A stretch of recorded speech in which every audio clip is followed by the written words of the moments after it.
I will. It's 7:14 p.m. I will call the Olivette Parks and Recreation Commission meeting of October 18th to order. Okay, are there any? Let's see. Yeah, let me do roll call. Okay. Sue Rich. Here. Travis Neal. Here. Rob Huerman. Here. Jim Person here. Maxine Weil, Mayor. Here. Beverly Tucker Knight. So we don't count towards the quorum, so you Yeah. can't call roll call for us. Okay. Okay. you're trying to establish your I will. quorum. I will note that. Yeah. Beverly Tucker Knight and Yes. Patrick McGee are here. Yes. Not present are Keisha Lee, Stacy Budke, and Bill Hanson. Moving along on the agenda, are there any written communications? We have none. Okay. Moving on to item number 3, hearing from citizens. I see no citizens in the audience. Patrick, are there any online? Okay. I will move on to minutes. Please review we've looked over the minutes. I would call for a motion to approve the minutes from the September 20th, 2023 meeting. Motion to approve the minutes. Do I hear a second? Second. All in favor, say aye. Aye. Opposed? So be it. We'll move on to the director's report. Ms. Knight or Tucker Knight? This evening's report will be delivered by Patrick McGee, the Assistant Parks and Recreation Director.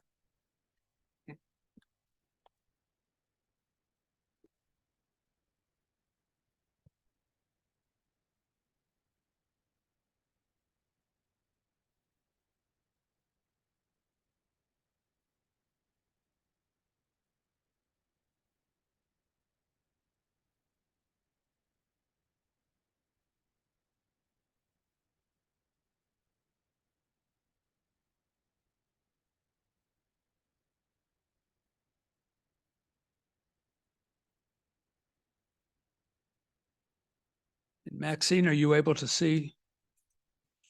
Okay.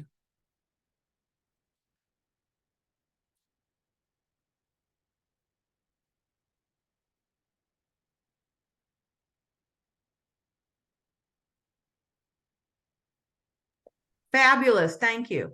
Hey, you're welcome. Okay. All right, to go over some of the stuff that's going on in the department, obviously, we've had quite a few delays to move staff into Five Oaks, but we have finally moved in. We've got our offices established. We're getting all the IT stuff in place to get everybody kind of working in there. This week, everybody is now over there, including Beverly and myself. We kind of had to basically have one foot in two places, so to speak, so that we could make sure we weren't missing anything. But the staff has been over there. They've been setting up stations. We've been kind of building out the areas how we need them, and also purchasing new equipment over at Five Oaks. We'll have some small classes that are going to start over there on October 23rd. Those are going to be basically just kind of a trial for us to see how the room gets used, how the setup, kind of give us a little bit of a dry run before we start our full scale events. They're generally small meetings, small things that'll be in the multi-purpose rooms and aerobics or the Dogwood studio. So as you know, we've had unseasonably dry fall. We have not missed one weekend of soccer, which I know, right? So we don't want to jinx it, but all these dry weekends have made our soccer season really go by. I mean, we haven't had any, cancellations. We've got a few weekends left. Typically, sometimes we'll be going until almost Thanksgiving with soccer. So this is nice to kind of, especially with us opening a new building in November.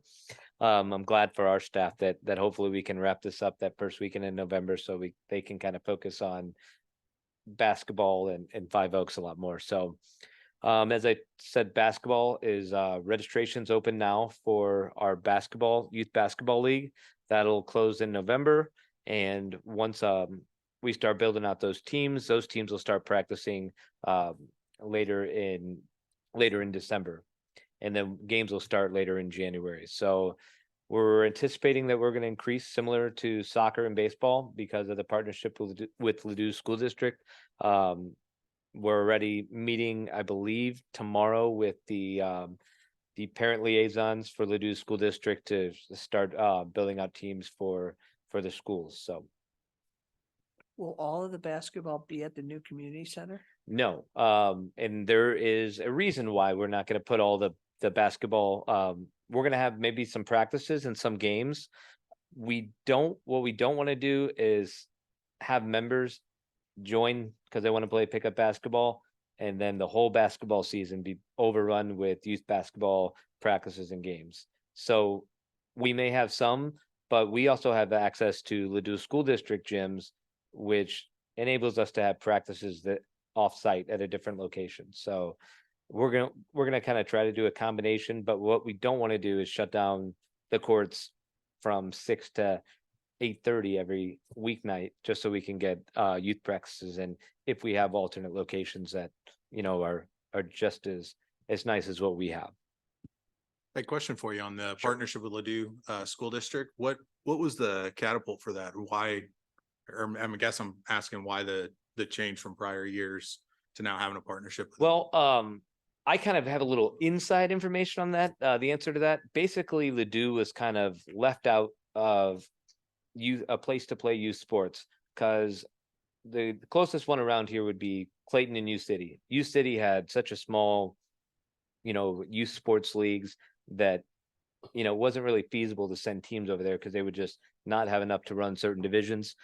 Clayton capped theirs off and they weren't letting anybody play unless they were a returning team. And it made sense for Olivette to then work with them because Ladue has established teams. They have established coaches, they have practice locations, and we're in the Ladue School District. So it made sense for us to do that. And Beverly, if I'm missing anything, please let me know. So there was back in the day, ancient history, there was a very large youth contingent of leagues in Olivette run by the Olivette Athletic Association. So we're going back more than 20 years or so. My understanding, because this happened before I came, is that around 2004, 2005, that group disbanded because they couldn't get enough volunteers to fill the positions. They had always used city facilities and they had big storage facilities at the old community center. So the city took over the program, but didn't give enough resources to it. So they didn't have the staff to really coordinate it. And then they lost a lot of those volunteers because, they retired. So the programs kind of went into a gradual decline. So when I started in 2015, they were really trying to build them back. So that's when we started hiring dedicated sports specialists. And we've had kind of up and down success, but over the last 3 years, we've had really solid, good customer service, really had quality programs and improved the communication with the school district and the parents. So we've always used these school gyms for basketball. They charge us for them, but we were never allowed to use. So, and I should clarify, Spady. We were allowed to use Spady and at times Old Bonham, but then we were never allowed to use any of the other facilities. Last year was the first time they let us into some other ones. We did have some years where they totally didn't rent to us, but last year was a really good year. And then through the outreach of us now having a supervisor in charge, Marvin Krumer really reached out to the district and we had really strong staff that were running the leagues. And it was that kind of that magical moment where the school district said, probably, we think that, they trusted us. We had built that trust and that communication and rapport. So we've always had Ladue teams, but we've never had parent liaisons at the schools. So that was new this year and they've learned a lot doing it. And they're already looking at how they're going to revamp it to make it even better. So I think it's been a gradual climb of us improving programs, improving communication, and putting adequate resources to manage it. And then Clayton, it's always been big, but when they put that cap on, as Pat says, it really, now people, good thing we're good, because otherwise they'd be going to CRC or CYC or something else. Yeah, Yeah. and the nice thing too about that with Clayton is that we do have a relationship with them, that whereas, let's say we get a fifth grade team, a fifth grade girls softball team that we don't have enough teams for, we can work with Clayton to then, even though they cap that league, we can work with Clayton to get them in that league. And Right. they'll do the same for us if they have too many teams, or they're looking for somebody who's trying to get in Clayton but couldn't, Mhm. they'll make sure to communicate that to us. So we kind of Yeah. fill each other's Yeah, it's been a nice leagues up. relationship, and we started that relationship back in, what do you think, 2017, Yeah, 2016? it's been Yeah, it's been really good. Mhm. And there's been times, including this year, that we rent part of Stacy to Clayton for their Sunday afternoon games when we don't have games out there. So that's nice for us too. And we've also shared officials with each other as well. So it's a nice collaboration. One last quick follow-up. No, not a question, but I've noticed, just being with my twins going to the early childhood center over there, that the email communications have every league, like they've sent out basketball flyers the last, like, they send out a weekly thing on Friday, and it's Right. included in there. So I figured, I don't remember seeing, but this is the first year my kids No, on there, so I wasn't sure yeah. if this is a It long-standing wasn't or there. all new. No, in fact, prior to this, the school district did not allow our flyers in. So they have a system called Peach Jar. And they also have they have another service too, but Peach Jars, they always wanted us to pay for. So if you send it to one school, it's not too bad. It's expensive, but because of Olivette residents attending all schools, in order for us to have parity and equal access, we have to email all the schools. So it's about $1,000 to send one flyer to every school in the district. So we could never afford it. So now they have absolutely been great with us. Now it's a co-sponsored partnership, they're pushing out the information for us, which is incredibly helpful. Yeah. Yeah, the superintendent of the school district has been a big help in kind of giving us a little bit more direction and working with us when it comes to registrations, end of season wrap ups, which we'll be doing for soccer soon. That kind of make sure that we're hearing what he's hearing, and that we're also working with our parent liaisons to improve things that may not have gone well. So it's something that we're kind of learning from and getting better at. But I mean, the fact that we're getting people registered for basketball well before a deadline, that is nothing but good news for us, because that saves us time on the back end when we're building teams and practice locations. So that's just great that anybody can get that out as much as possible. Yeah. And Yeah. also, I think all the Ladue school, elementary schools have new gyms, Brand new. Yeah. brand new, they're- which is very nice. too. Yep. And, we have a brand new gym as well, but, their gyms are also specifically designed for basketball, where Right. ours is more of a multi-purpose area. So Yeah. they do have full scoreboards and, the same capabilities of lowering hoops down for younger kids. And Yeah. so the it's a good fit. picture, the picture here was taken at Old Bonham last year. So you can see it's a nice, bright and cheery gym. So we're going to move on to Five Oaks. So we have been putting all of our programs together. We're working on our brochure. We're just going to kind of do a mini brochure, because what we don't want to do is have this, really long time frame for a brochure, because we want to put out these, and then obviously in January, when New Year's resolutions come up, we want to make sure we have some additional fitness offerings. So these are just a few of the classes that we're going to, programs that we'll be holding at Five Oaks, but we're still building these out. We still have added some, but these are a few of the kind of the tent poles that we'll have out there in Five Oaks. Some fitness classes, a lot of community classes, like the kids night out. We're going to do a new toy tryout. Obviously it's really cold around the Christmas season. So we're gonna kind of give people a place to come and try out their toys and help them put things together. So we'll have staff there to help with that. We're working with the AR workshop down here in Olivette to provide some classes, which will be really cool because we'll have, obviously they have a tie-in here, so we'll be doing some classes with them. We'll be bringing back our Puzzle Palooza that we've done in the past, which was really successful.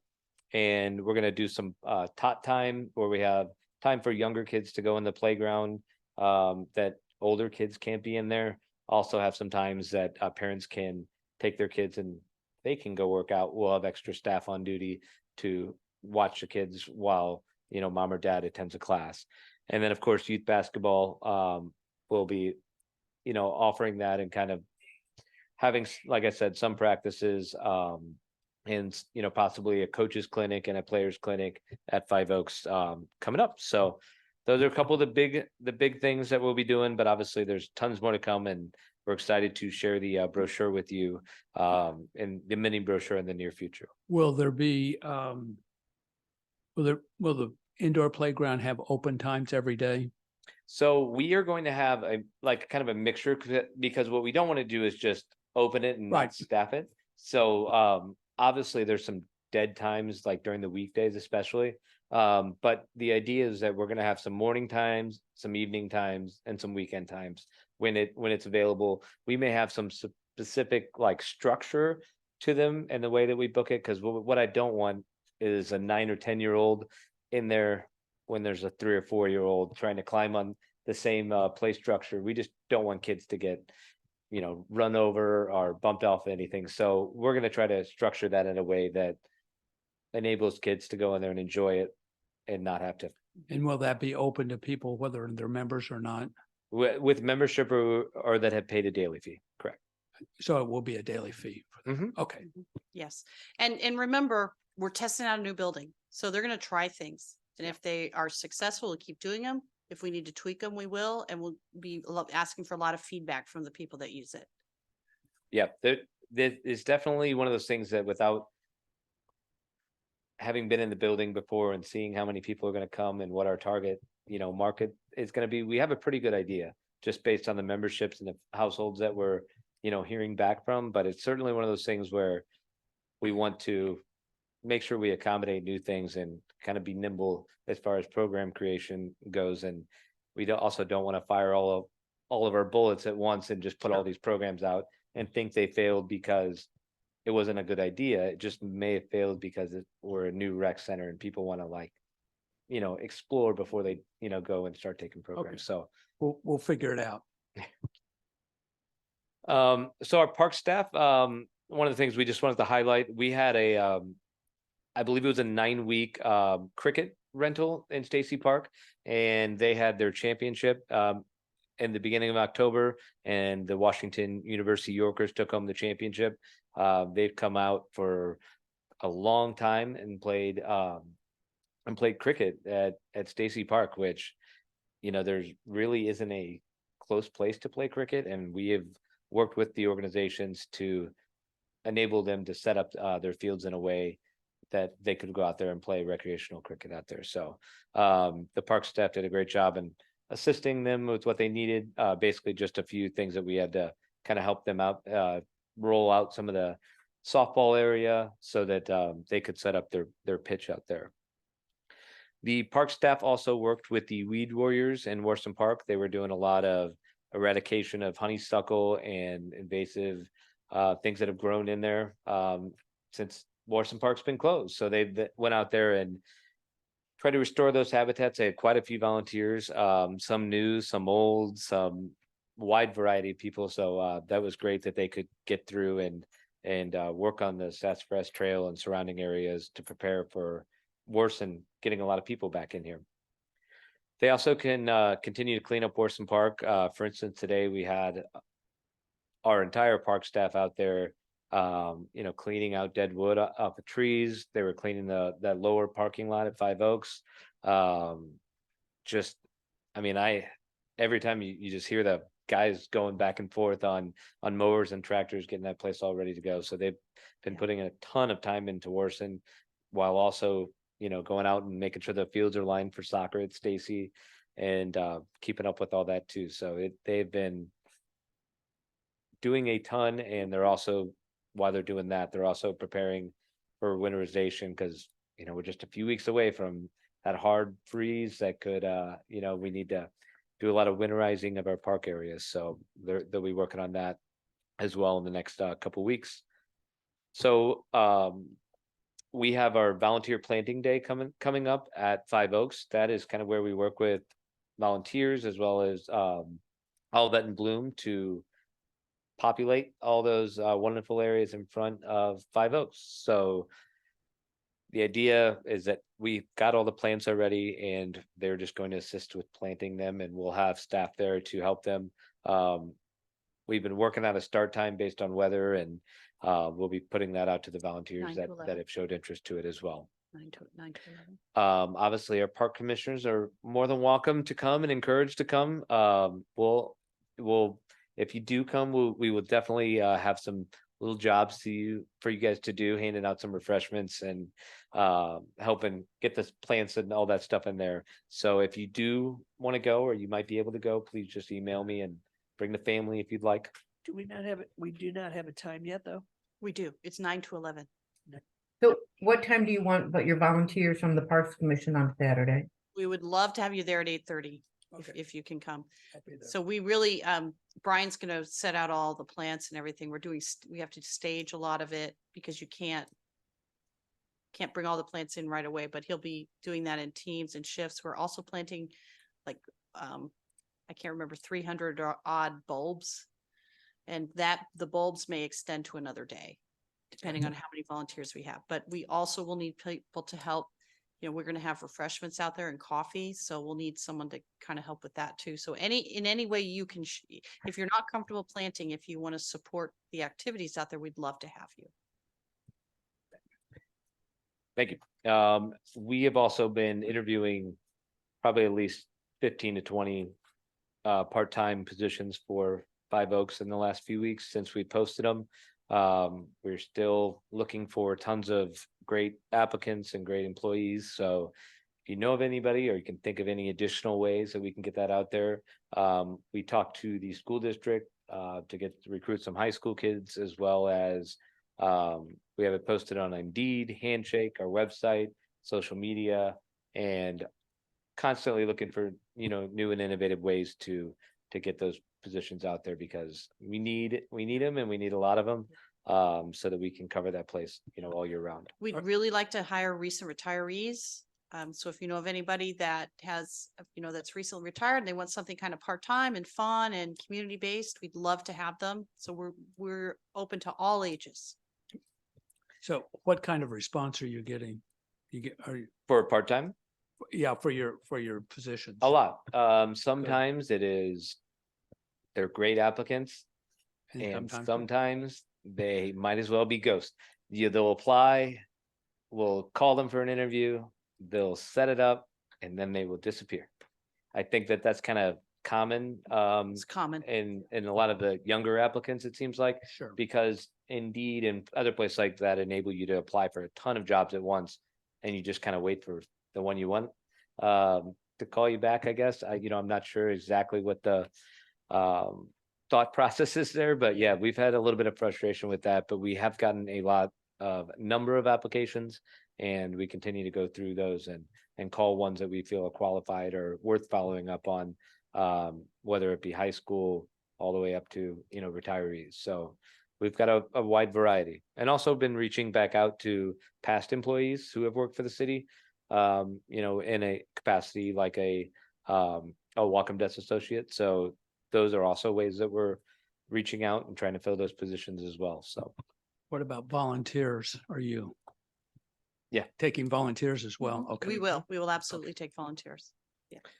So upcoming events, we've got the Sweet Reads over at Stacy. As we already talked about, the garden planting at Five Oaks coming up this weekend, as well as Starry Nights at Stacy.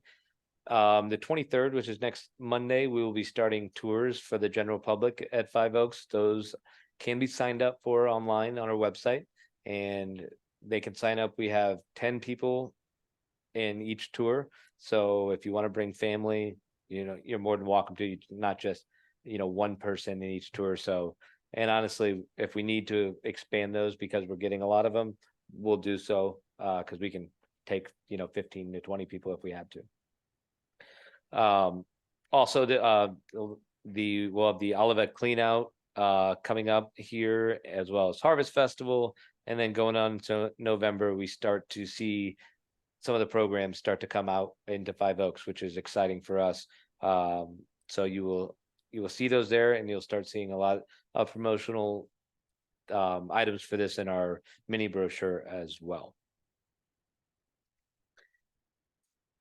Anybody have any questions? No. Looks great. Really looks great. Any other question? Anybody have questions? Okay, let us move along then to the, now, does the Parks Division update the adult cricket? Is that all part of the same? Okay, okay, we'll move on to the city council report. Maxine, what is going on with Well, city A lot of government? our focus is on the big everything going on at Five Oaks. We're so excited that it's coming to fruition, and I know that many of you have came and toured it over the last couple of weeks when we had and hopefully this coming week people will have an opportunity to start signing up for tours on the 23rd and joining. I think it's exciting, and I hope that everyone on the Parks Commission will be full-fledged members before the grand opening on the 5th. And I just want to, I know that Patrick and Beverly have been juggling two locations, and I was over there yesterday or Monday, and it has such a good feeling when with the office, with everyone being there, and they were hustling down the hall to have a little staff meeting, and it's such a great zen in the building and great energy in the building, and we're very thrilled for everyone. So congratulations. Turkey Trot, they were gearing up for the 10th anniversary. On top of this, right after this, and we had the ribbon cutting at the at the Clover, which is at the Olive Crossing at 170 and Olive, and hopefully those orange cones on Olive are going to be removed by the end of the week. We're still hoping. Yay. The city council is going to have a retreat this Sunday, an all-day retreat. We usually do them in the spring or summer, but we waited till after. We were waiting for our new city manager to come on board, and so we'll be doing some goal setting and team building, and just a busy time. Every day there's something. So, are there any specific questions tonight? Any questions of Maxine? Thank you so much. Thank you for being on tonight. Appreciate that. Next item is Park Pavilion operations. And I think we have a All right. a sheet on that. I will go ahead and put it up, and should be on your computer as well. So to kind of give you some background on what this kind of agenda item is, the main thing is, we know a lot of people are coming back to enjoy the parks, all of them, all the pavilions, and they're choosing Olivette to host a lot of their special events, whether it be a small get together or a large get together. They're doing it in our parks. While we're excited that they're choosing our parks to hold their events, their celebrations, we've had a wonderful year, as you can see here.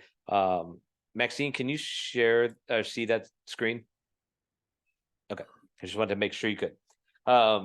So we knew that we were going to get people back with, kind of get back to the pre-pandemic. That's basically how far we have to go back to see kind of some comparable numbers. If you go back a little bit, the last couple of years were affected by the construction and then the pandemic. So we have to go back to 2019 to kind of see a last good year for park rentals. This kind of gives you an idea of the form on the bottom, gives you an idea of how many rentals we have. Obviously, you can see that we did over 60% more than we did in 2019. A lot of that is because the areas are renovated. They're nicer. We've not only addressed some of the pavilions, but the surrounding areas as well. So we made it a lot more inviting for people to come to our parks. So it's a great thing, but it also brought up some things that we would like to address.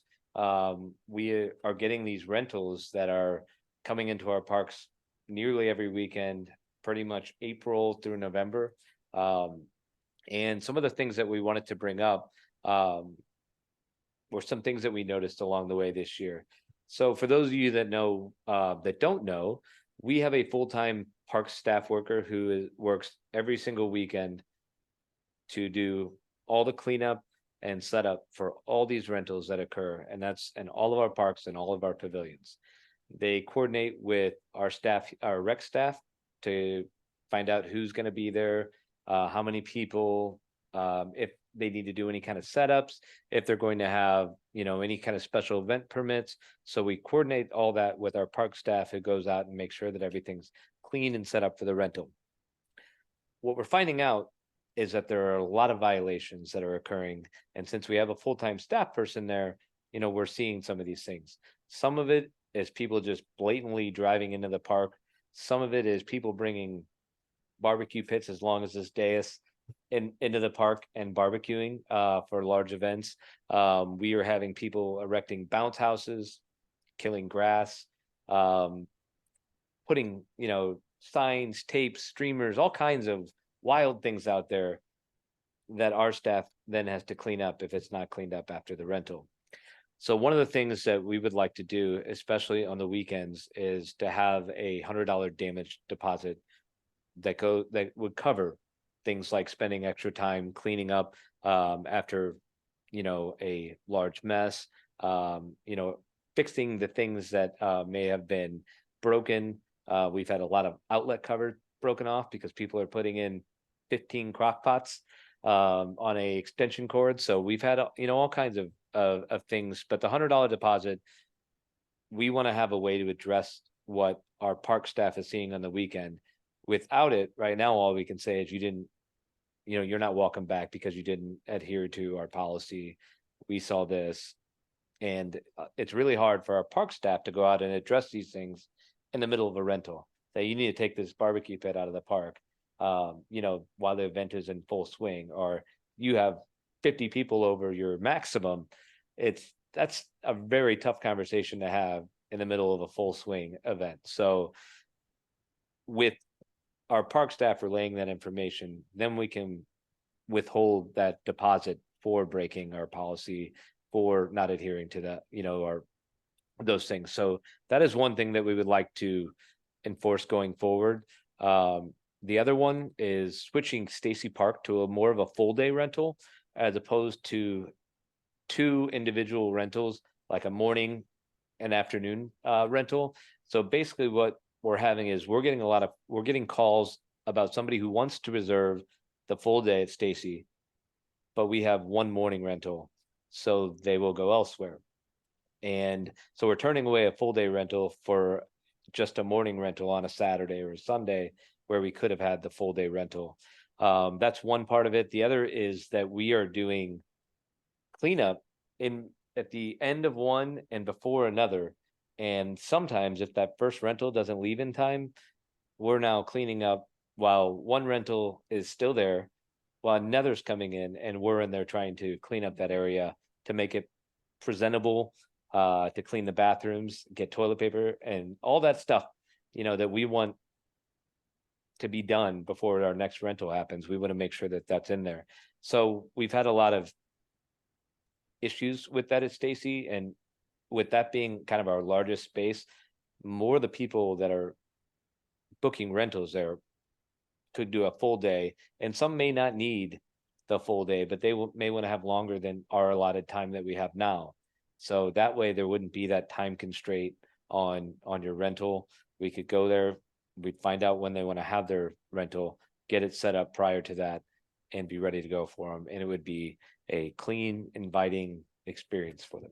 Can you just remind us the cost for a half day versus a full day rental? Yep, I can pull that up for Yeah. you. It's probably the website's easiest. While he's pulling that up, I'll just remind you that this is the first year we've had a full-time person in the parks on the weekends.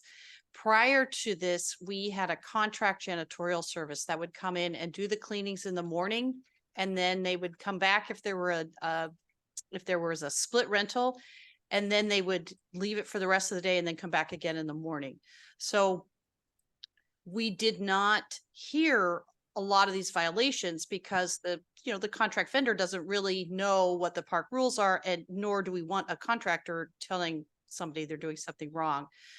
The other thing that Patrick pointed out is Stacy accommodates up to 250 people. So if you have 250 people in a morning rental, that really is not adequate time to have another split one coming in. So, and if that large rental Stacy's not available, they will often try and book Irvside and then say, oh, well, we'll only invite 100. Well, then, they're really not inviting 100.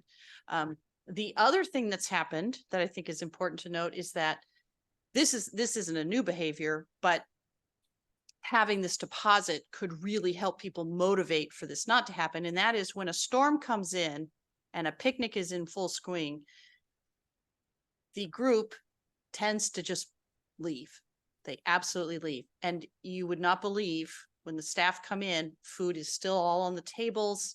Everything is there. People they leave. We don't know if they're afraid. They just don't want to get wet or what, but it happens repeatedly. And that is a huge cleanup. So having that damage deposit could at least remind those people, hey, you need to clean up your mess before you leave. So it's an odd phenomenon that I haven't experienced before working here. I thought we set a higher damage deposit a few years ago. And am I hearing Patrick right, that he wants to add 100 to it, or it's only going to be 100? No. So a few years ago, we added a damage deposit to Stacy Park only when you had over 150 people. So that worked well until we renovated. And now with the increased use, we really want to have the damage deposit on the weekends for every park. And Patrick will address more. We aren't the first city to address this. There are other cities around here that do that, including the city of Clayton. My question is, should Stacy be like 250 and the other parks be the 150? I would say cleanup is the same. That's a good question. I don't know. But Stacy's bigger. Yeah, I mean, I certainly think that that's something that we could do there. I think the idea is that we're trying to, at Stacy, we're holding, these events that people go to. And if you book it for 60 people and you have 100 people, obviously that place can accommodate that area. So we're getting people who are booking it for a half day and having, a large crowd there that needs a special event permit. We're basically trying to fill that gap too, with the deposit and the special event permit. We're going to treat everything at Stacy like it's a special event. So we could certainly we could do that, because right now at Stacy, to have a special event, it's an extra fee. So people are disincentivized. I can't say the word. There's no incentive for them to be honest with us. So what happens is you are only allowed to have bounce houses at Stacy. You're only allowed to have some of the other activities there. You can have a food truck at Irvside, but it's very specific. So like bounce houses are not allowed at Irvside. But because there's an additional fee, they'll say they're not doing it. And then suddenly this parks person comes and now they've set everything up. Or they say they're going to have under 100 people and they suddenly have 200 people. So what kind of motion are you looking for from the commission tonight? So do you want me to say? You say. I'm sorry. Yeah, I'm not Just I'm a not second, sure the Rob, discussion's Rob's over got it. yet. I apologize. It seems like $100 is nominal. I think it's not enough. And is this kind of in the form of a credit card authorization or something like that? So part of the reason with the $100 is when you're planning a party and you're paying your rental fee, and then you're paying an additional $100 on top of that, and then also planning your event, whatever event that may be. Yeah. Not a big deal for a company, might be a big deal for somebody that wants to, and that's $100 that is out of their pocket temporarily, yes. But that it's I know $100 doesn't cover a lot, but it also has something for us where right now we have nothing. So you think Can- it'll be, can- that's the right figure Yeah. then? Can, That's, can we back up a second though? Sure. So the half day is only $60 rental and we want $100 deposit. Explain, I guess I'm But- wondering that. But Well, I think you said you wanted to get rid of the half day, right? yeah, you On the wouldn't do half weekends, but you're still gonna do during, that during the during, week, during a correct? weekday, but we're mainly looking for weekend, like to really. But do we really want to have different, the rules for the weekday? Are we complicating things? I see what you're saying as far as, I think we do need to separate a weekday from weekend, specifically Saturday, Sunday. And the yeah. types of rentals that we're getting. Yeah. Bring that need for it. If, We'll- if I could interject. Sure. So what we're considering the weekend is Friday, Saturday, Sunday. During the week, we don't do a lot of rentals because, just to kind of back up, we did that whole, when we addressed the Indian Meadows fee, we did that whole presentation on, here's our rental program, this is how it operates. We can bring that back again the next time we discuss this, because we're not asking for a vote tonight. We're asking that prior to the 2024 pavilion reservation system, that we do an update to the code, but we're not asking for that code update tonight. We really wanted to give you an understanding of what the pavilion season was this year, what we learned, and what our recommendations are, but we will bring back an actual ordinance suggestion. So getting the feedback from you right now is really important, and hearing your concerns and Maxine's concerns and other people's concerns if it's not high enough. So let me back up and just reiterate. The pavilions are free to use. Anybody can use a pavilion in the park. They're free to use. By reserving the pavilion, what you're saying is you absolutely get to use it on a specific day and a specific time. Right. So if someone is having a small get together, like we get a lot of social groups, like garden clubs. Like, for example, this week we had a garden club they came and volunteered at Stacy. They picked up a bunch of trash and then they had coffee and refreshments in the pavilion. They didn't reserve the pavilion. They just used it. We have adult daycare centers that'll come up on a weekday, take their clients in, and they'll sit in the park for a little while. They'll sit and have lunch in the pavilion. So those aren't reserved, but it's okay. There isn't a lot of competition on the weekdays. So people, and sometimes you'll see, particularly at Stacy, more than one group using it during the weekday. Where we really run into these problems is where someone is booking it on the weekend for a true party, big special event. And that is why we really want to focus on those rentals on Friday, Saturday, and Sunday. And I think the suggestion of perhaps doing a higher deposit at Stacy isn't a bad idea. Because if we assume every event coming into Stacy is a special event, one of the things we've talked about is right now there's a reservation form for Stacy and a special event application. So one of the things we've talked about is just combine it into one form and assume that they are going to have a special event and start asking them for that information. And that'll make it easier to get that damage deposit back from them too, because it really reiterates, you need to be telling us who your caterer is, who your vendor is, and where you're going to place things in the pavilion. that's good. Can I follow up to what Yeah, Rob was saying? absolutely. Because I'm trying to remember something from the past. So I think, Rob, you can correct me if I'm wrong. Oh, make sure your mic's on. It is on. Okay. I'll lean in. So Thank you. I think what Rob was getting at is there was a discussion in the past at some point about the actual logistics of the deposit. So they have to, we run the credit card or we simply We do. hold it.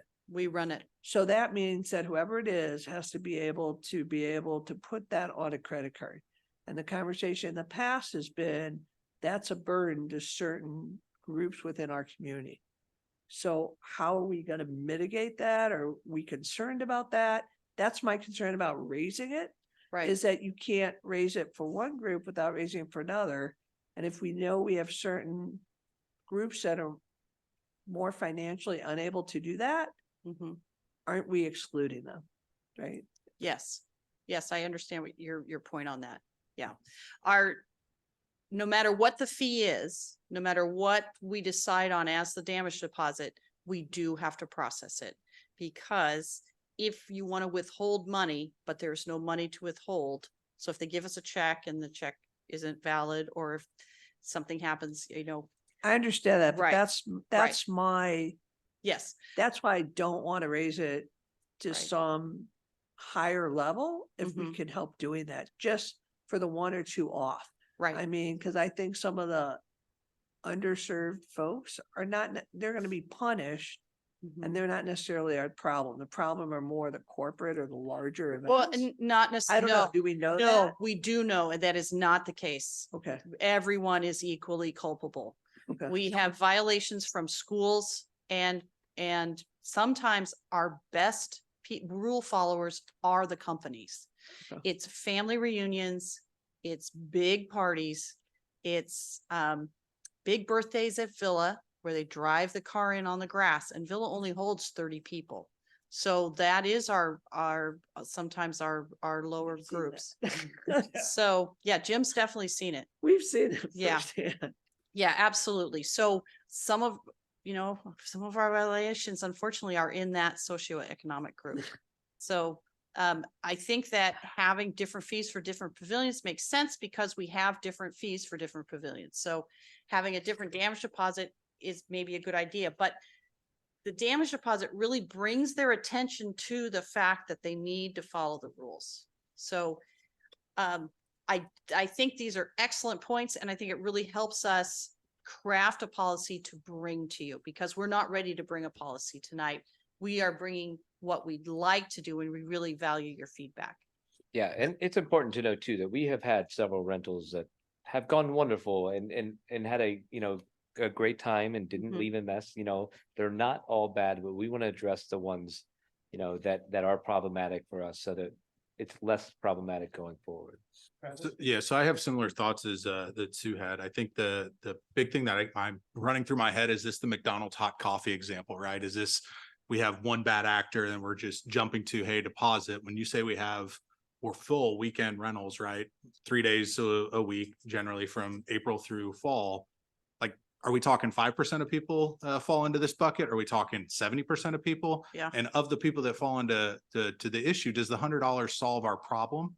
Or are we looking at, hey, we're paying this custodian and we're replacing covers and really when something happens, we need $400. Like I would like a little bit more just like Yeah. background on that. Yeah, before- absolutely. We can develop that and bring it to you when we bring the policy. I can say in all honesty, I have never had this many calls on the weekend of events, and it's widespread. It's at every park. And I really do think it's because it's the first time we've had eyes on it. We have had times on Monday mornings where there was a disaster we had to clean up, but this has just been, and I don't know if it's the increased use or if it's people just, they're used to it. We did have several groups that rented Stacy this year and did not know we'd renovated the pavilion. That was interesting.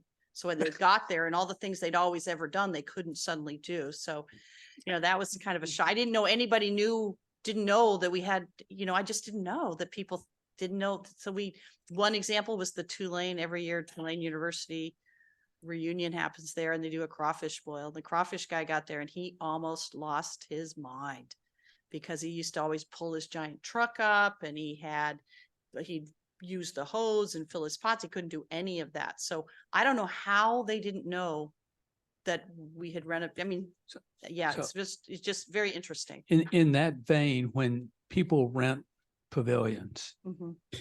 do we require that they come in and look someone in the eye and someone walks through the regulations? We do at Stacy, 100%.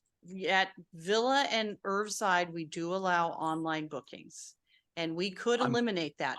I'm wondering whether or not we should have it and then look at Right. what those maybe not regulations, but guidelines for use. We absolutely do. We go through so the people that work the front desk, they go through the checklist and they tell them exactly what can and cannot happen, and they still violate. And does someone sign that? They That every absolutely seat? do. Okay, But okay. without a damage deposit, there's no Oh, recourse. no, I Yeah. understand. Yeah. But We is do it have a cl- list of banned renters, But does it clearly state that they can't bring cooking equipment in? 100%. Okay. Yeah. I was driving home a couple weeks ago on a Sunday night at 9 o'clock at night, and there were 3 like vans pulled up on the sidewalk on Iterside. I mean, I was like, well, do I call the police? Like, who do you report this to? You know? And it looked like they were cleaning up from some event that day. It was very bizarre. And do we say to people, if you violate these, you will be put on the no? Yes. Okay. And then I have to call them and tell them you're no longer welcome here. We have a school in Clayton, I will not say the name, that are not allowed to rent our pavilion. Yeah, you probably remember. Yeah. Well, there is, there is event-based liability insurance out there by event, all states a vendor or provider of this type of insurance. And I'm just wondering from a risk mitigation perspective, if that $100 doesn't cover the bill, could we provide them a event-based liability contract where we are and also insured? I Yeah. know that sounds like a lot of work. I'm not saying that's a lot of work. It's an interesting thing for us to look at. But when we require the special event permit, one of the things they have to do is tell us their vendor, and the vendor has to name us as additional insured and give us the insurance So certificate. you've got the also Yes, insured already. so Fair enough. we absolutely have that. Okay. The other thing we run across is bounce houses in the county are required to be inspected by a county inspector. Okay. So we tell the renter that, and we tell them, when you get your bounce house, you make sure that they schedule that inspection. Because there's actually an inspector who lives in Olivette, very close to Stacy Park, and he'll go by there and shut them down. And then they call us and say, well, they shut us down, or my vendor says that there's no such thing as that fee. And I'm like, you need to use a quality vendor that's worked in the county. Now, we do not recommend vendors. We don't have a preferred vendor list for bounce houses. There are so many operators. We would have to do an RFP for that. Yeah. But we try to educate people as best we can. And if someone actually does book the special event permit with us, we tour the site with them and we absolutely help them decide where they're going to put things. So we had a big wedding there this year.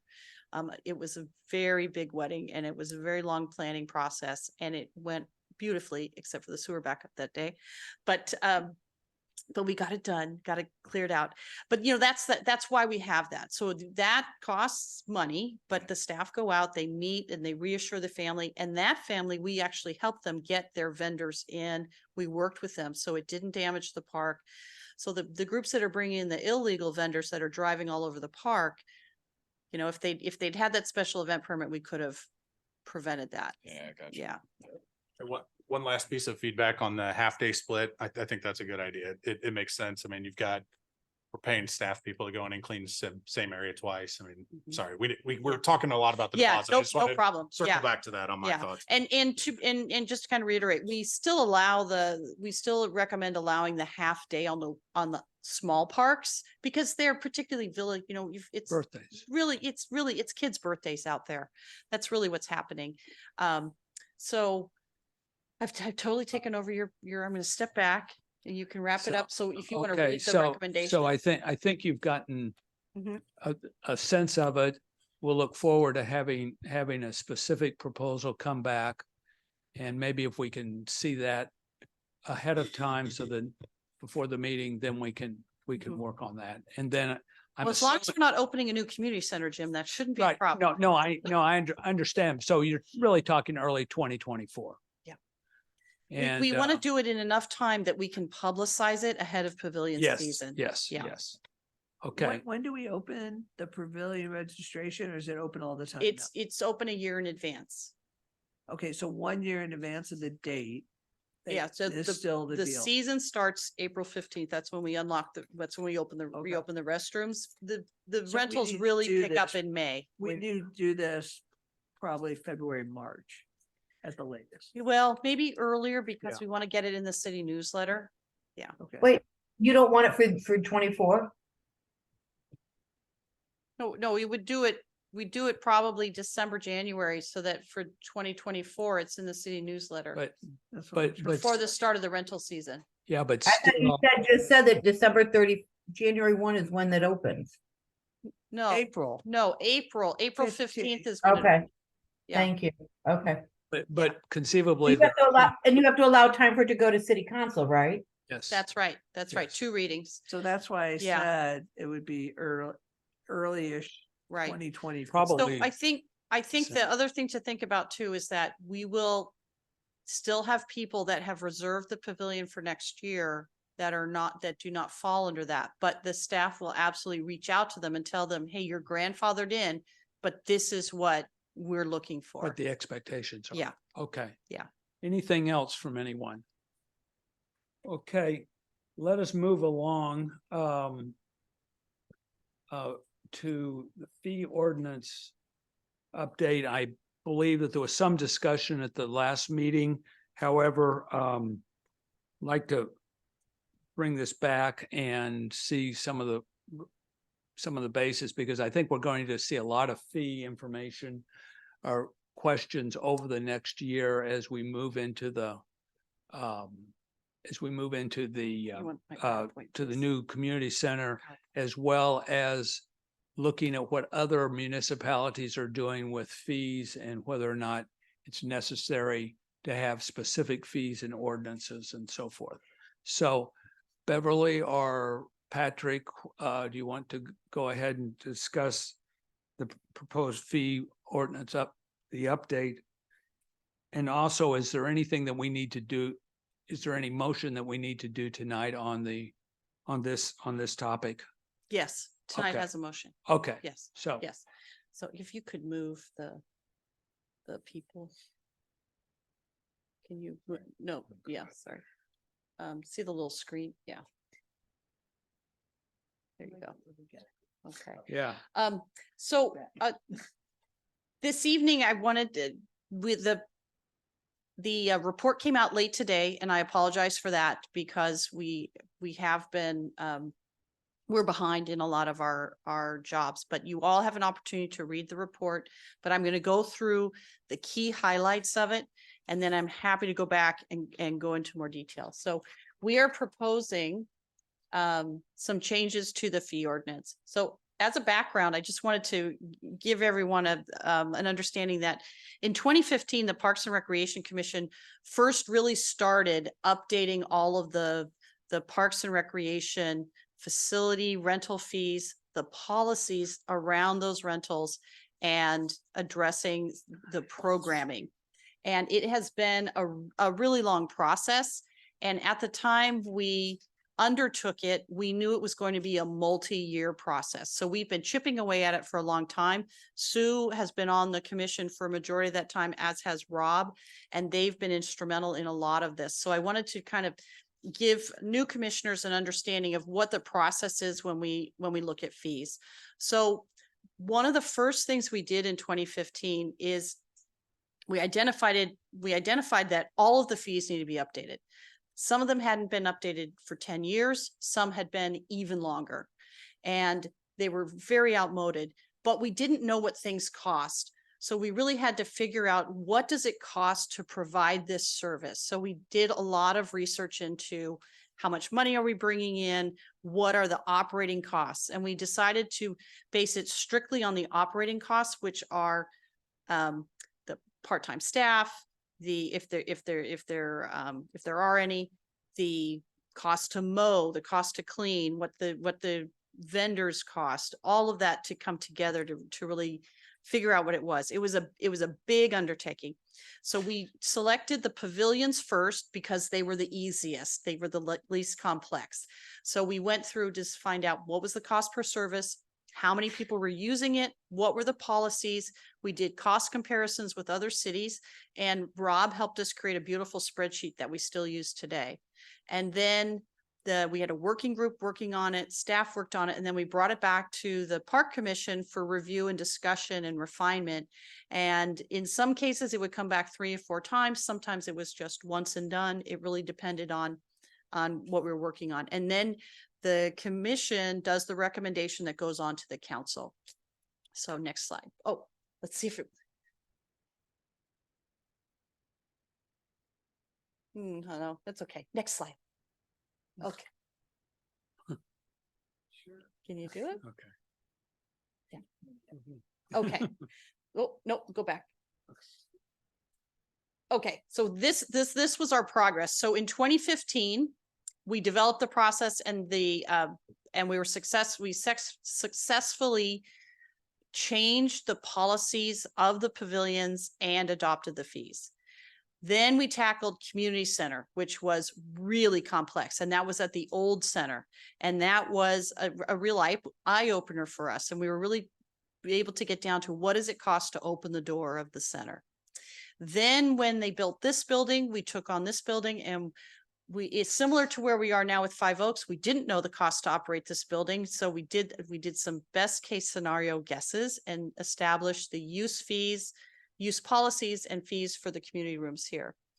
Then we had a hiatus when we were working on the Parks Master Plan and the building the new community center and all of that. That's really where the commission focused a lot of its energies.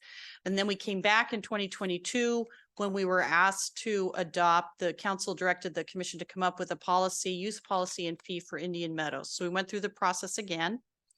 And then we took on Five Oaks membership and the rental fees earlier this year. And again, we had to project those fees. And when we projected those fees, we also had a statement that we included that said that we know this is a work in progress. We know we're going to have to keep evaluating these and come back to them because it's a new building. We don't know what the actual costs will be. We only have projections. And it was interesting going through the slideshow from that today when I was building this slideshow to see that language. I think it's really important that we remind ourselves that just because something's adopted doesn't mean it's that way forever, that it's an ongoing process, and we keep adjusting and correcting and as we learn new things and as we gather more input from our residents. So we also in 2023 adopted the free user policy. That was something that was identified way back in 2015, but we finally took care of it in 2023. Because quite frankly, no one really wanted to work on it until we had a new community center. Then all of a sudden it really became important. So we had to do it because, it's not something people want to say is, telling people they can no longer have free use of a building. So that was a tough one. And the commission did an excellent job with that, and the council adopted it. Okay, next slide. Okay, so we still have work to do. So the adjusting those field rental rates has been on the work plan for a little bit. It keeps getting punted. It's now in the fee working group's court. They're going to have Pat assisting them with that, and we'll have a much better understanding now with the parks being renovated as to what the costs for service are out there, and a way to raise those fees. So just so you know, right now you can rent the fields for about $6. So you can all imagine that is not how much it costs to maintain that field. So there will be some substantial changes there. Then the other thing that tonight you had the first annual review of the pavilion program. So that's something new that we'd like to introduce as part of this fee process. So we've done really good work of assessing everything coming through, but now we'd like to add that component where you get a report each year of how's it going, what revenue did you generate, and what were our takeaways, what did we learn? So tonight you had pavilions, so we'd like to repeat that again next October. So at the end of the pavilion season, every year you get that annual report. Next month, Jill Vogt, the recreation program coordinator that takes care of all the camps and special events, she'll be coming to give you the same report on summer camps. What did we offer? What were the metrics? What did we hear from our customer service survey, and what are our recommendations for next year? And then youth sports in January. So that'll be all the sports coming to you in one report in January, and that'll be Marvin Krumer and Whitney Smith. And then Five Oaks, we need to do a 6-month check-in. So that will happen in April, and that will be TJ Beasley, our new recreation facilities supervisor. Got the title right. So we're really thinking that it's important for you to get a better understanding of how all the fees are working, how the programs are working, and to hear from the staff directly and be able to build that rapport with them and hear from them directly. And that, so down below, I've listed, they'll be giving you participation, revenue, expenditure, survey results, program evaluation, and recommendations for the coming year. Next slide. Yeah, real Yes. quick question. Yes. This is what you're talking about, right? Yes, correct. It doesn't include cost, right? So do we have our costs of what it actually costs us? Well, that's can our, we put that's that our in the first same- one. When we come back, when we come back with the revisions, we'll do that. We did not do that this year. We quite frankly didn't have time to do But it. can we request it in the future? that Yeah, we yeah, have both absolutely. On the Yeah. same chart? I think that's what we're saying. That would be our model. Okay. That would be our model. Okay. So the reason we talk about that is that the best way to address your fees is to have an understanding of what it costs to deliver the service and how many people are participating. So right now, in the current city ordinance, we have a chapter in there that allows fees to be set by the city manager. So what you have before you is the current language. It says the city manager is authorized from time to time to establish actual fees for recreational activities, programs, special events, and facilities in accordance with the following range of fees. And then there's a chart. Can we pull that chart up? It's in the folder. It's in they didn't get it because of the weirdness of the printout. You do have it in the packet? Okay. I thought you didn't get it. Okay, hang on.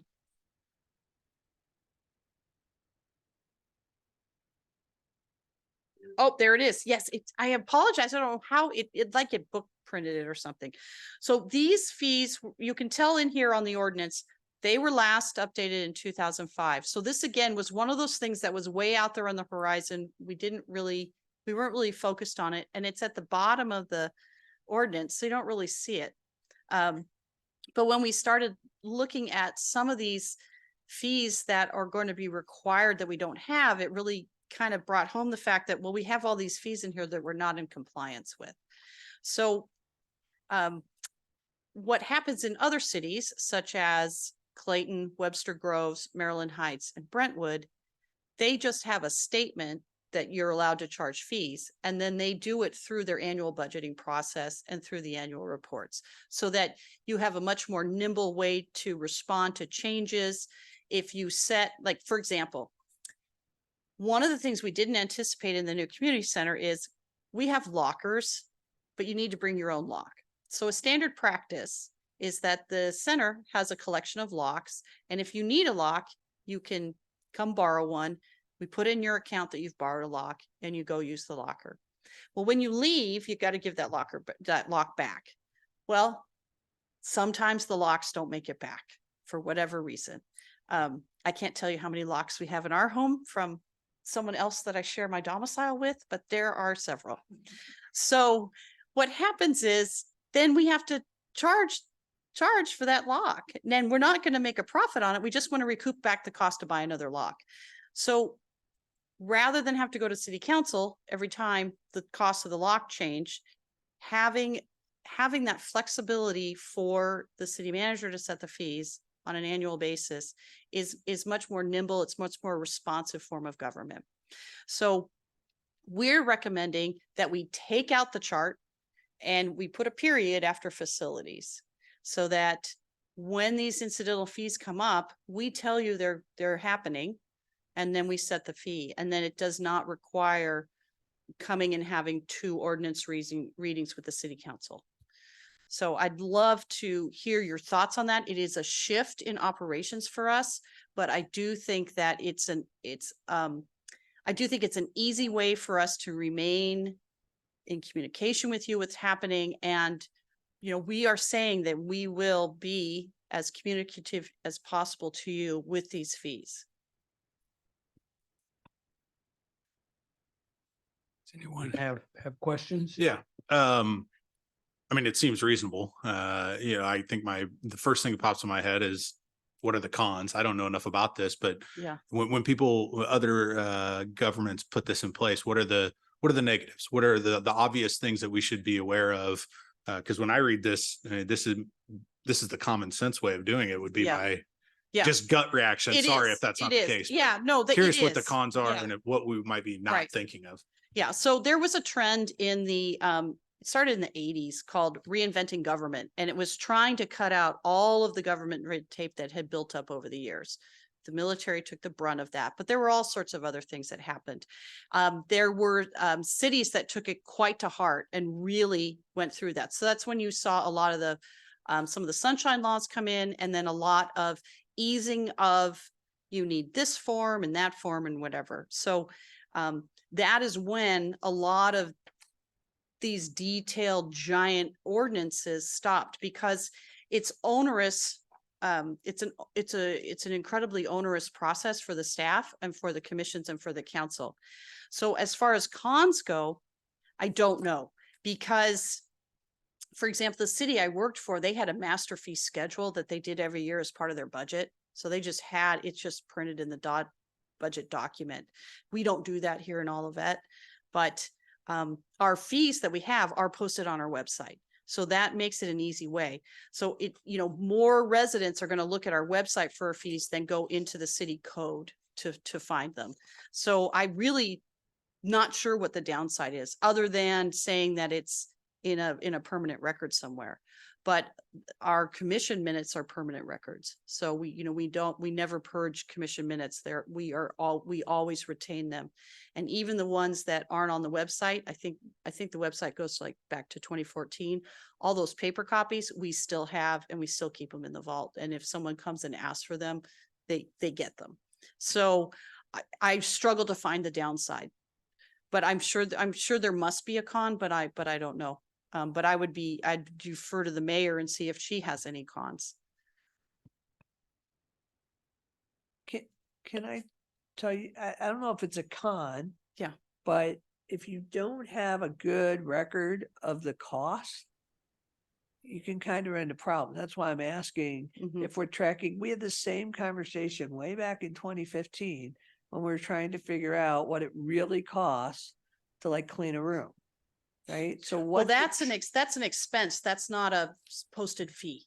Right. But when you're trying to have the fee be in line with, so you're not losing money, right? Right. So you're not renting a field for $6 when it Mhm. clearly costs you more than $6 to set up and maintain that field, Right. right? So the question is, what's the actual cost?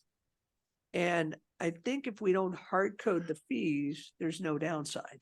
Well, we If you do, put that it's yeah. tied to budget and it's Mhm. tied to actual cost, yes. I think you're okay. But Yeah. if you start trying to put actual dollars Mhm. into the ordinance, you're gonna get in trouble, right? That's So not a good what we thing. can do is, if you want to pull up the report, and we'll show the policy. So the way we set our fees, and this is not new, this is what we've been doing for a long time, actually since 2015 when we started this. It's in the report. Can you pull the report? Yeah, we have it. No, in my written report, in my, It's in the memo side. yeah, I just wanted it on the screen so Maxine could see it too.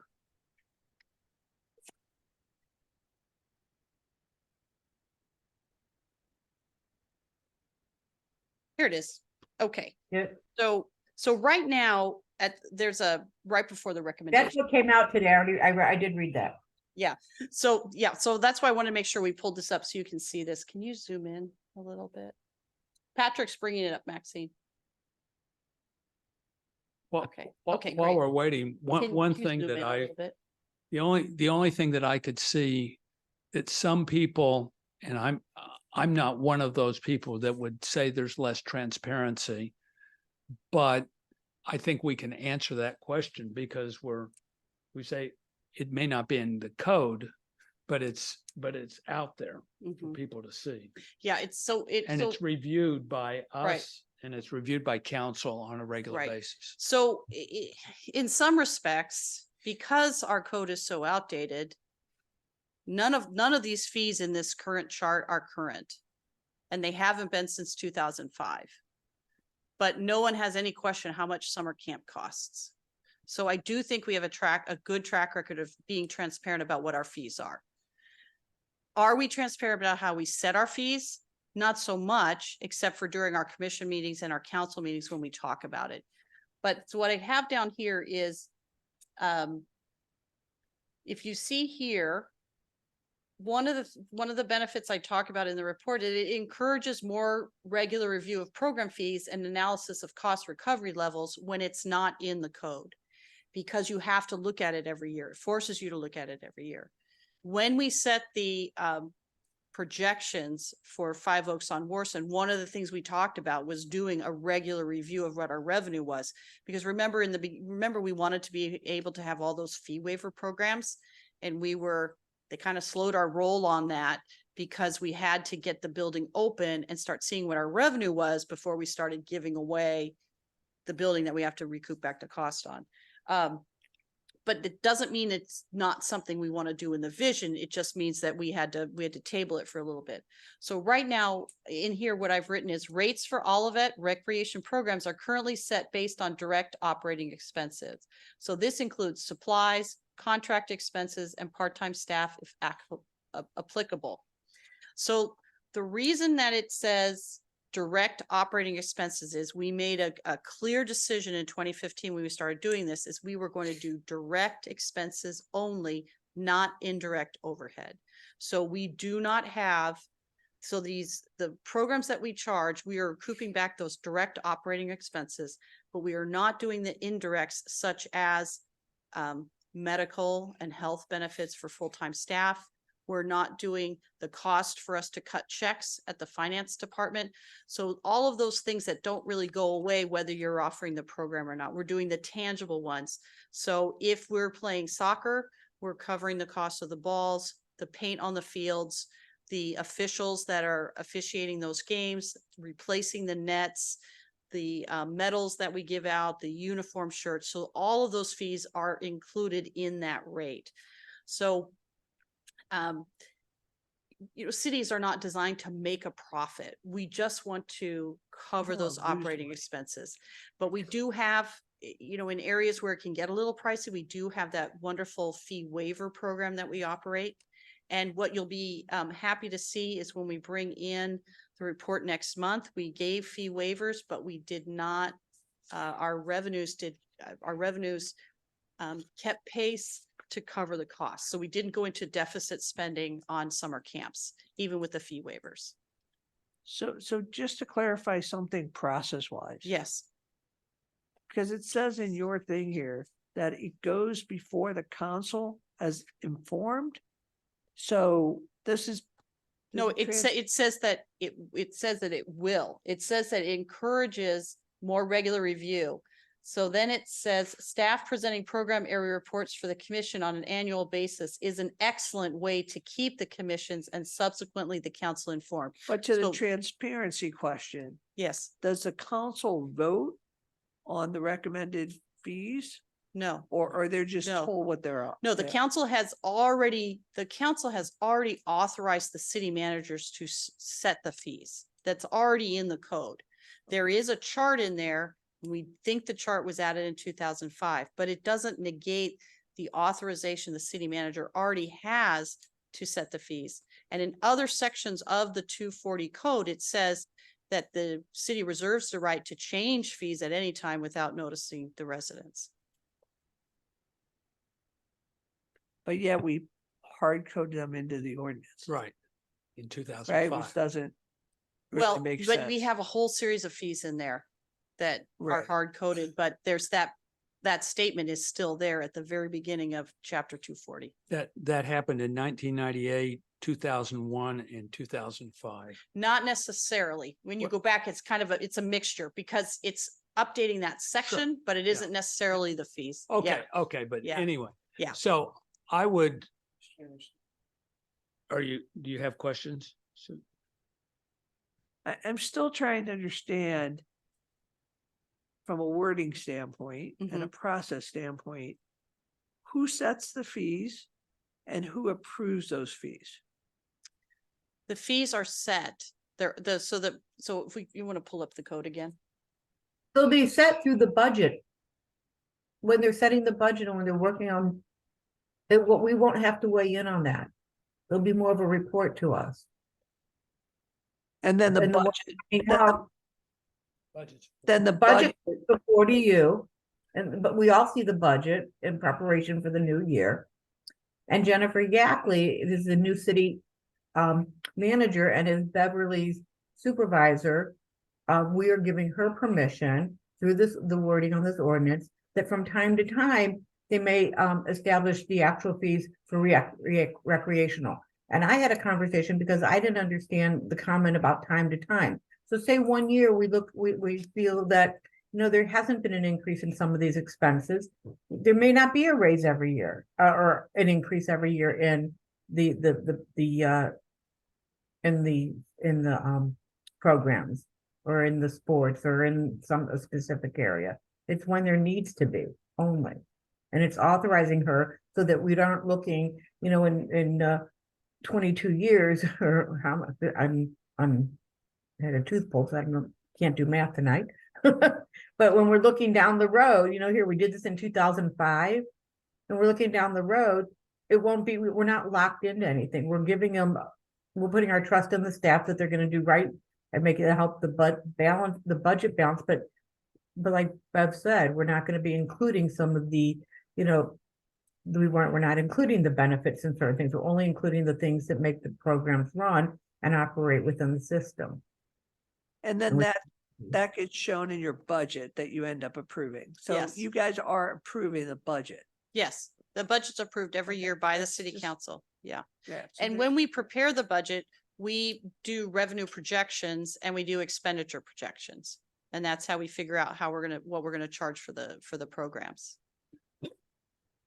And I was under the impression that Bev, didn't you often, right around the time of doing the budget, bring it to the commission?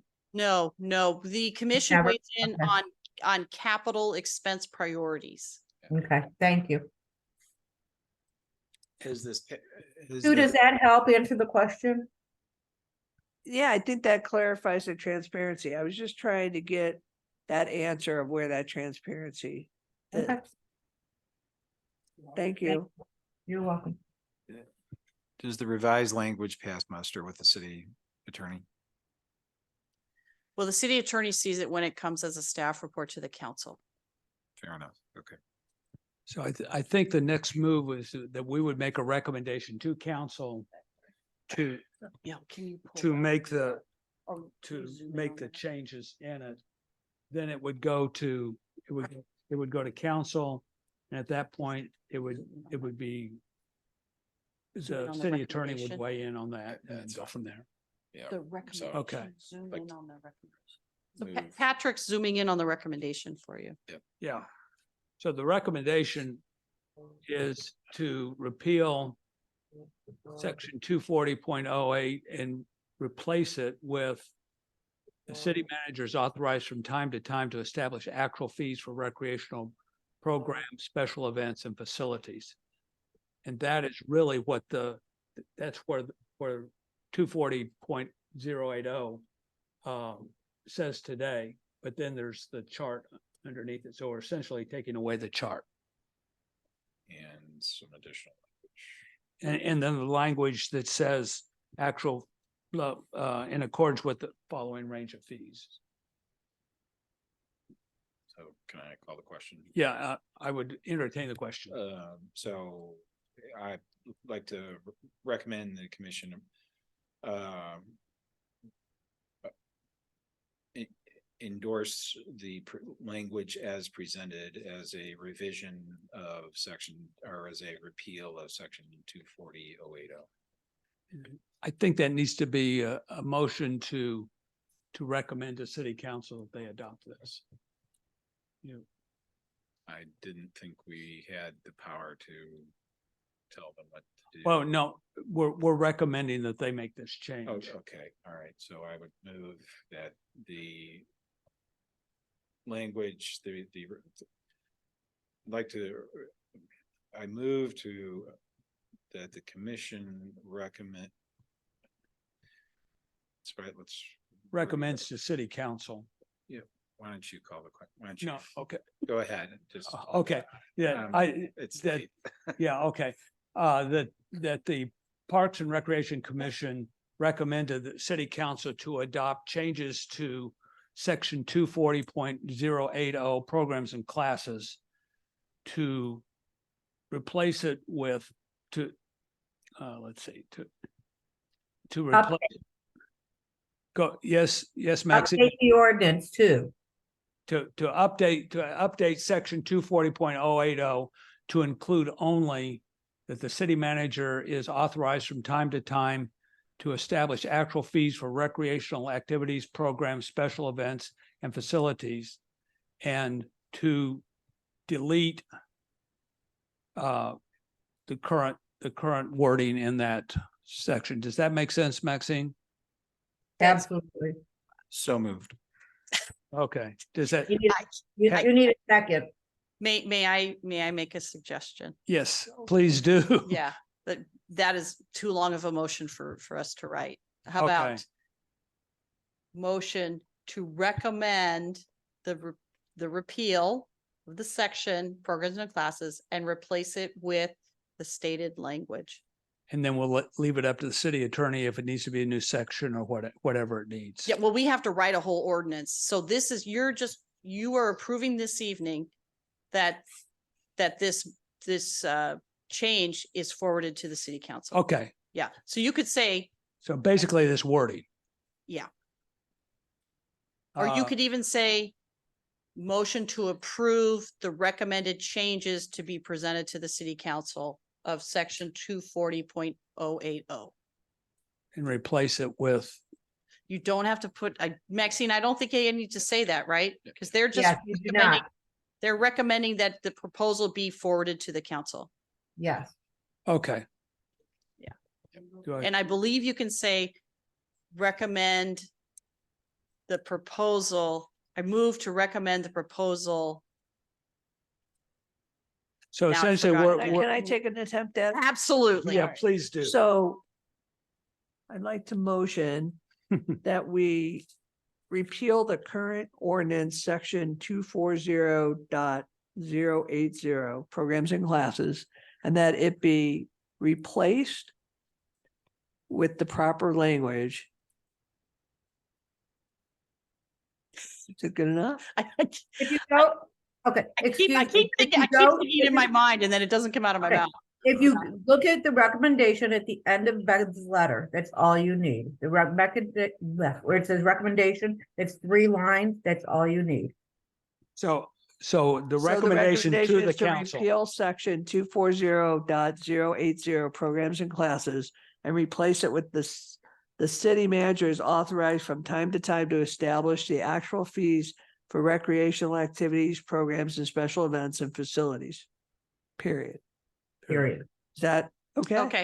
Works. Second, you need a second. Second. Second. Any Jim. further discussion? Call a question. Let's see, I think we need to do a roll call on it. Oh, So, you do not. No, we just, okay. No, okay, all in favor of the motion. motion, please say yes. yay. Yes. Yes. Those opposed? No? Carried. Oh my gosh, we all just kind of went crazy right there for a minute. Thank you, Maxine. You're welcome. I earned my keep tonight. Do you want to do the Thank you project so update? much. You do project update. Why don't we, if we go along, the next item on the agenda is the park master plan. I think we've talked a lot about it this evening. Is there anything specifically that you want to bring up? Pat's going to show the report. Okay, The one specific thing you need to know is that Villa Park, we're still working on the proposed changes to the splash pad. So you remember that there's pieces of concrete we need to pull out right. and replace. So the contractor is working with the landscape architects to come up with the best process for that. That's for that puddling problem. Yes, Yes. yes. Are there any other things from the park master plan implementation that we need to hear tonight?